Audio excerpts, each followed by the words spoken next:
तुम्हारे ऊपर रेप का आरोप लगा है, जो महिला थाना कांड संख्या 31/25 दर्ज है, जिसमें राजनीतिक दल के नेताओं के द्वारा यह आरोप लगाया जा रहा है कि एक लड़की के साथ बलात्कार किया है। तो इसमें क्या सच्चाई है? इसमें कुछ सच्चाई नहीं है, ये बेबुनियाद मनगढ़ंत कहानी है। तो इसमें जो सच्चाई है सो हम आपको बताते हैं कि राम कथा में बैठने के कारण उन लोगों से विवाद हुआ था, जो कि वो लोग गेस्ट वाले जगह पे आके बैठ गए थे। तो उनको हम बताए कि ये ग्रामीण के लिए अलग बनाया गया है, ये हमारे गेस्ट के लिए है, तो आप लोग यहाँ से उठ के आप ग्रामीण वाले जगह पे जाके बैठ जाइए। तो वो लोग वहाँ से जाने लगे और जाते जाते हमको ये बोले कि तुमको बाद में देख लेंगे। तो इसके बाद हम थोड़ी देर के बाद अपने घर चले गए। तो वो लोग अपने गार्जियन के साथ यहाँ पे हमारे घर पे आके गाली गलौज करने लगे। और उसके बाद जो है सो मेरा ड्यूटी था पार्किंग में, तो उधर उस पार्किंग से वाले साइड में चले गए हम। तो वहाँ पे वो अकेले पाकर हमको कुछ लड़के लोग जो थे वो लोग हमारे साथ मारपीट करने लगे। मारपीट के बाद फिर क्या हुआ सर? तो उसके बाद हमको प्राइवेट हॉस्पिटल में जाके एडमिट कराया गया। उसके बाद हमको प्राइवेट हॉस्पिटल के बाद फिर क्या हुआ? तो उसके बाद हमको फिर सरकारी हॉस्पिटल में ले गए, और केस ना हो इसलिए वो लोग ये मनगढ़ंत बेबुनियाद हम पे इल्ज़ाम लगाए। कितने लोग मिलकर मारपीट किया था? 10-12 लोग थे, जिनमें से हम 5-7 आदमी को पहचानते थे। अच्छा। फिर उसके घर पर भी जाकर जो है उसके लड़की के दादा के साथ भी मारपीट हुई थी? मारपीट नहीं हुई थी, उनसे जाके मतलब।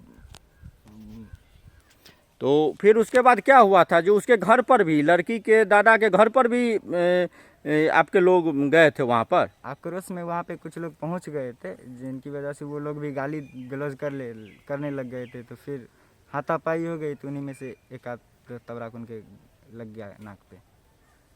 या कैसे पता चला? ये तो बाद में ग्रामीणों की वजह से पता चला। तो अभी जो बलात्कार का केस है, इसमें जो दबाव आ रहा है, नेता लोग जो धरना प्रदर्शन की बात कर रहे हैं, तो क्या ये सही है या गलत है? गलत है। गलत। तो गिरफ्तारी के लिए पुलिस का भी दबाव पड़ रहा है क्या? जी सर, पुलिस का पूरा दबाव है मेरे परिवार के ऊपर, जिसकी वजह से हम जा रहे हैं डीएसपी सर के यहाँ सरेंडर करने। कब सरेंडर करना है? आज ही करना है। तो क्या लगता है कि यदि निर्दोष में आपको जेल भेज दिया जाएगा तो क्या न्याय आपको मिलेगा? जी, मुझे पूरा भरोसा है न्यायालय जी पे। न्यायालय से भरोसा है कि न्यायालय से न्याय मिलेगा? जी। घटना यही हुआ है कि रामचरितमानस जग हो रहा था हमारे गाँव, हमारे घर के बगल में। तनका जोर से बोलिए। वहाँ पर कुछ गेस्ट लोग के लिए बैठने के लिए व्यवस्था भी था और आम लोगों के लिए व्यवस्था भी था। इसमें ये लोग जो हैं कांग्रेस सहनी, हलचल सहनी, छोटू सहनी, ये लोग एक राय बना करके आए और गेस्ट लोग को कहे आप उठो, हम बैठते हैं। इस पर ये लड़का सब विरोध किया, ये गेस्ट लोग का है, इस पर नहीं बैठिए, पीछे बैठिए। इसी पर कहा कि हम आज मजा दिखा देंगे, उसको हम मार करके बर्बाद कर, उसको पकड़ करके ले गया बगल में और बुरी तरह मार करके अपना भर जान मारने के नियत से मार करके गिरा दिया। तब हल्ला हुआ, हल्ला होने पर उसको हॉस्पिटल गया। हम लोग थाना प्रभारी के यहाँ गए, जो हमारा लड़का को किसी से बात हुआ तो कहा कि ये आप इलाज पहले कराइए तो हम FIR ले लेंगे। हम इलाज कराने के दरबार में लग गए, मेरा FIR नहीं लिए। बात होकर के हम न्यायालय में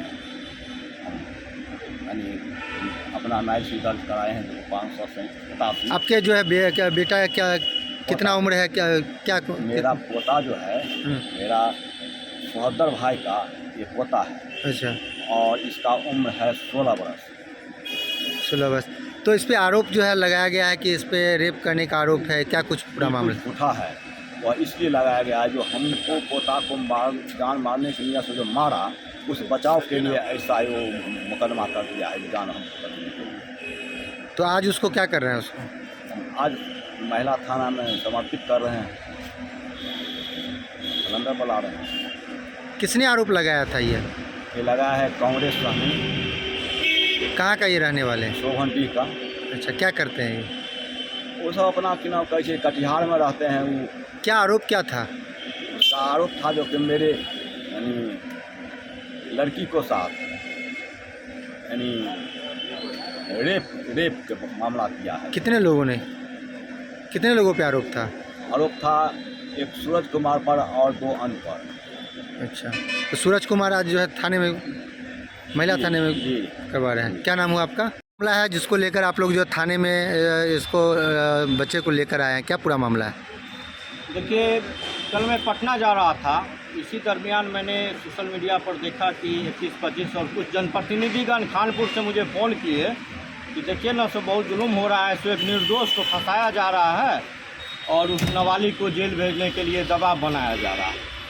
तो इसलिए मैं वापस महुआ से लौट आया। लौटने के क्रम में मैंने देखा कि माननीय पूर्व मंत्री मुकेश सहनी जी का बयान देखा कि हमारे जो ईमानदार पुलिस अधीक्षक हैं श्री अशोक मिश्रा जी पर अनाप शनाप गलत कमेंट, जातिवाद का, तो इस प्रकार का आरोप लगाकर वह उन्हें मानसिक रूप से प्रताड़ित करने का काम किया और एक ईमानदार पदाधिकारी की छवि को खराब करने का उन्होंने जो काम किया वह बिल्कुल ही गलत है। वो गांव के लोगों ने बताया कि यह किसी प्रकार का बलात्कार का मामला नहीं है, यह केस बनाया गया और अब तो ये मेडिकल रिपोर्ट से ही स्पष्ट होगा कि यह बलात्कार का कांड सही है या झूठा है।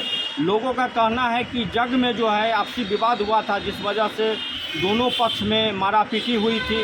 एक पक्ष को मारकर पूरी तरह घायल कर दिया गया था, अधमरा कर दिया गया था, जिसके आक्रोश में उसके घर पर जाकर उसके दादा के साथ भी, कोई शिवशंकर सहनी करके हैं, उसके साथ भी मारपीट किया गया था, जिसमें नाक पर एक फाइट कोई मार दिया था तो चोट लगी थी। और उसी आक्रोश में कुछ दलाल तबके के लोग पैसा टालने के नियत से यह पास्को एक्ट में तब्दील करवा दिया गया मामले को रफा दफा करने के लिए कि वह केस नहीं बने।